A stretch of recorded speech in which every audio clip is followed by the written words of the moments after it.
Hello again, I'm Dr Sergis from the Dr Sergis Academy, and today I'd like to go through one of the laws of mechanics, and that is Newton's second law of motion, and as exemplified by this particular question, where we have a van moving along a horizontal road, and the forces act on the van as indicated. Now, as you know, forces are vectors, so they have direction. Okay, so this is the actual force due to the engine from the fuel of the car exerted on the car, moving in that direction as indicated by the arrow. And these are the two forces which are in the opposite direction acting on the car.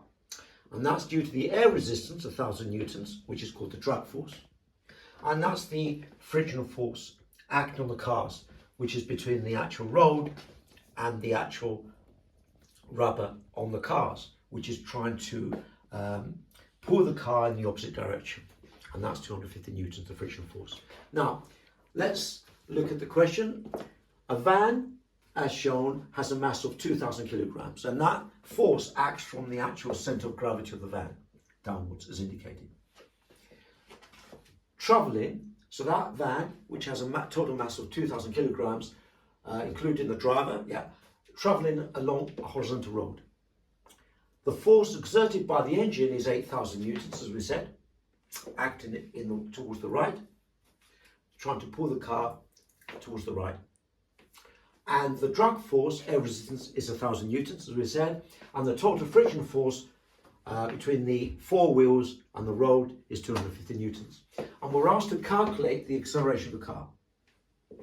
So we're going to apply Newton's second law of motion. Now the total weight is acting downwards, but we don't need the weight, which is another force. The weight is the force of gravity acting on something, in this case the car.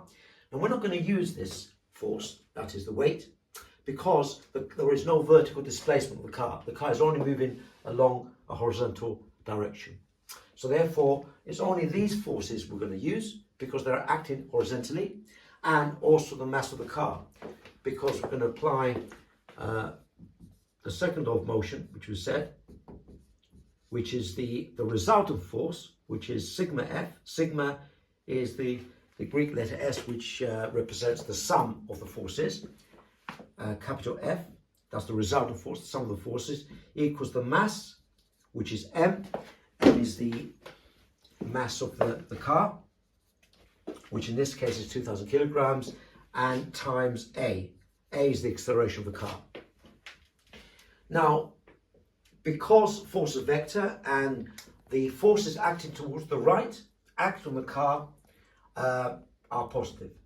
If we, by convention, we take forces towards the right hand side as positive, and forces on the left hand side, if you look at the vertical arrow, which represents the vectorial forces, because force is vector in the opposite direction, which is the forces acting 180 degrees. So if you're looking at, so that's towards the right is positive, and in the opposite direction, 180 degrees in the opposite direction towards the left, we take these forces as negative, because they're in the opposite direction to the left, and that's positive.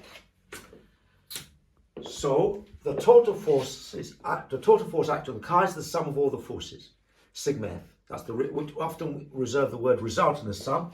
So therefore we've got 8 plus 8,000 minus 1,000 minus 250, and equals the mass of the car, which is 2,000, times the acceleration A.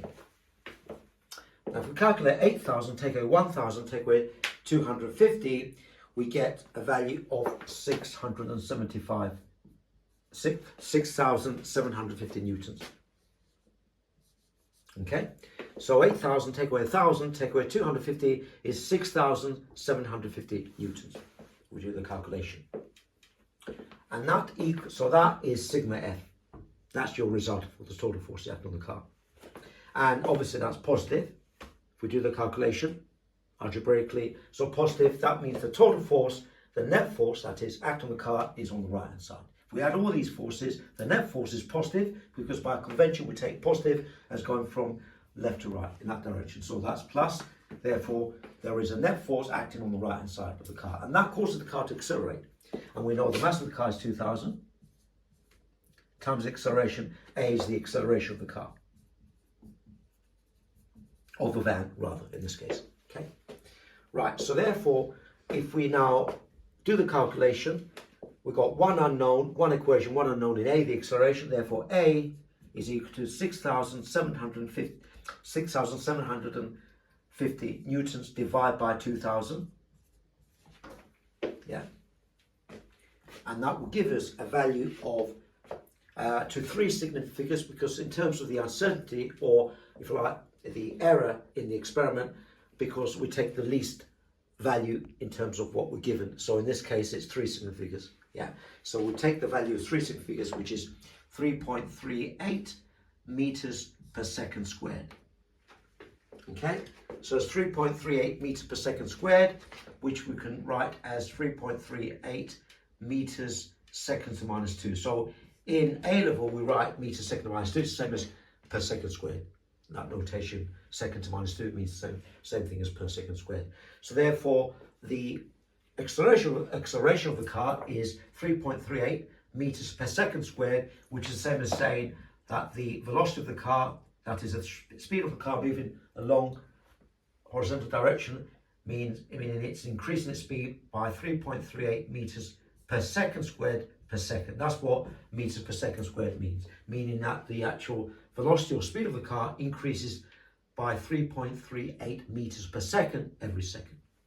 I hope you enjoyed that. Thank you.